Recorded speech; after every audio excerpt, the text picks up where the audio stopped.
이기영은 사흘 전 경찰에 마지막 선물이라며 전 여자친구의 시신을 묻은 것을 알려준다고 했지만 아직도 시신을 못 찾고 있죠.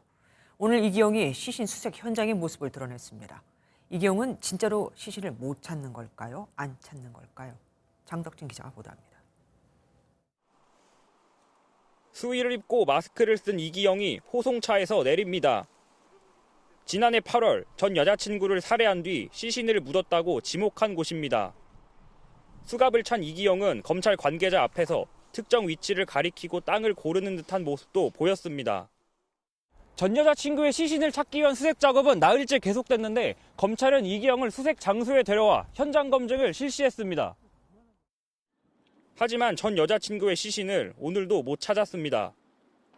이기영은 파주시 공릉천변에 시신을 유기했다고 말했다가 검찰 송치를 하루 앞둔 지난 3일 유기 장소를 번복했습니다. 계속된 수색 작업에도 진전이 없자 이기영이 수사에 혼선을 주고 있다는 분석도 나오고 있습니다. 고의로 지금 진술 번복을 계속하면서 어떻게 보면 게임을 하고 있는 이런 와중이 아닌가. 한편 이기영의 집에서 검출된 남성 1명과 여성 3명의 DNA 주인이 밝혀졌습니다.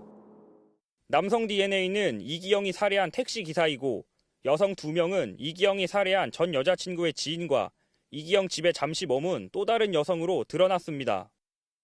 경찰은 아직 확인되지 않은 여성 1명의 DNA는 살해당한 전 여자친구의 것으로 추정하고 있는데 여성 2명의 신변은 이상 없는 것으로 확인되면서 추가 범행은 없는 것으로 판단하고 있습니다. 거기서 나온 DNA에 해당하는 사람을 다 찾았고 그 사람들이 다 살아있다는 걸 확인했죠. 경찰은 희생된 여성의 시신을 찾아야 나머지 여성 1명의 DNA도 확인할 수 있는 만큼 주말에도 수색 작업을 이어나갈 계획입니다. MBN 뉴스 장덕진입니다. 안녕하세요. 김주하입니다. 공정하고 신속한 MBN 뉴스, 유튜브를 통해서도 만나보실 수 있습니다. 특히 더 많은 뉴스와 라이브를 보고 싶으시다면 오른쪽을 눌러서 구독하시면 됩니다. 어렵지 않죠? 빠르고 정확한 뉴스로 계속 찾아뵙겠습니다. MBN 뉴스를 시청해주신 여러분 고맙습니다.